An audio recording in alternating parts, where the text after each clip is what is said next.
Hello, friends. Hello, YouTube. This is Sandra from Passion Speak, where we give those with a passion a platform to speak. Thank you for tuning into my channel. We got a little bit to talk about today. It has been an emotional week. That's what we're going to call it, emotional. And how do you know that you're an addict? If you're a food addict or whatever kind of addict you are, I'm a professed addict. How do you know? When you have extreme emotions, that's when your addiction kicks in big time, and mine did. And true addicts will use any excuse to delve into their addiction. And this week was no different for me. I want to share some things with you real quick about the topic at hand and why it's so important. You guys have heard me talk about the emotional guidance skill. I'm going to put it up here just in case you need reminding. It is the emotional guidance scale. This particular scale, there's all kinds of scales out there, but this particular one, I like it because I'm a visual learner. It shows all of the emotions of the human brain, the human mind, the human heart, whatever you will. And I think I may have hit all 22: fear, grief, depression, despair, and powerlessness. I was down there a lot. Um, but I'm working my way back up to the top because I'm just not going to worry. I'm not going to be in this, what I would call like the yellow in the middle. That's the danger area, because if you're in the middle, you're very close to the red. I want to stay in the green, where I have joy, appreciation, empowerment, freedom, love, passion, enthusiasm, eagerness, happiness, positive expectation, belief, optimism, hopefulness. So that's where I always talk about the emotional guidance scale and staying in the green. That's important for me. Why is it important for me? Because I am an empath. And being an empath basically means you have the ability to feel other people's emotions, right?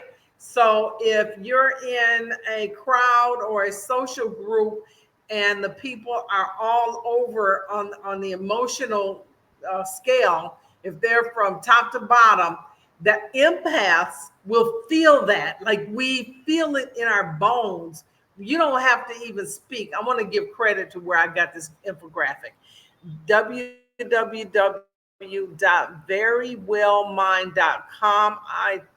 I saw that website this week and I kind of like it, but I got this infographic there and I'm using it and I'm giving credit because I believe they've done a lot of work, and I just want to give credit to them.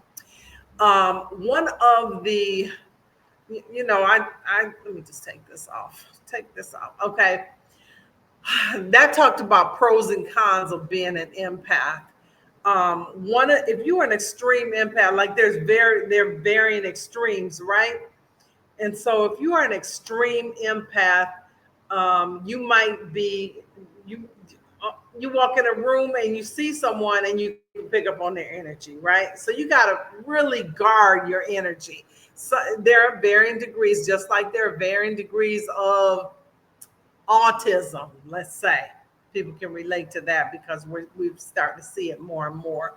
Um, it might mean that you are more or less more of an empath than someone else. My empathic senses are pretty high, to the point even of being psychic. Okay, let's just call it psychic. Yeah. So one of the pros of an empath, let's put this back up. Ability to detect, oh, you can't see it. Hold on. I'm going to remove this banner so you can see. Oh, ability to detect dishonesty. That is one of the pros. It's also, in my opinion, one of the cons, because because sometimes we have a don't tell mentality, And sometimes I do. I just don't even want to know.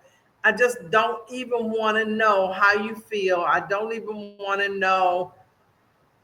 Hide this. Wait a minute. I don't even want to know who you really are because you bring value to my life.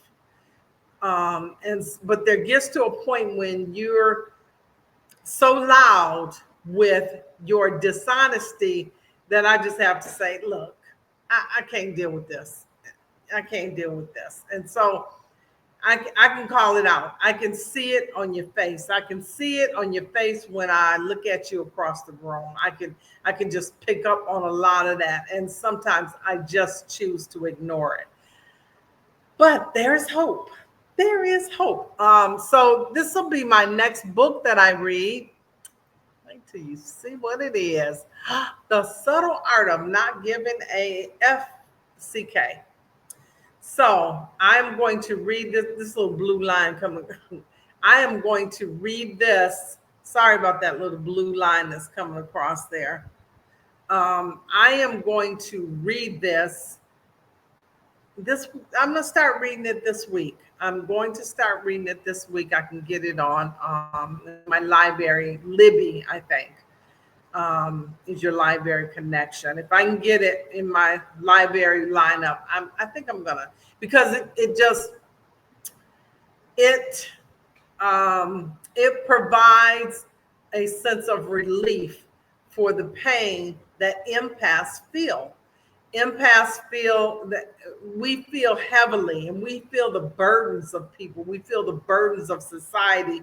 And, it gets to be a little bit heavy. So, anyway, I've gained 3.2 pounds this week because last week was an emotional week, and I spent a whole lot of time. Let me see, where did I spend time at? Let's see if we can figure out where it's at.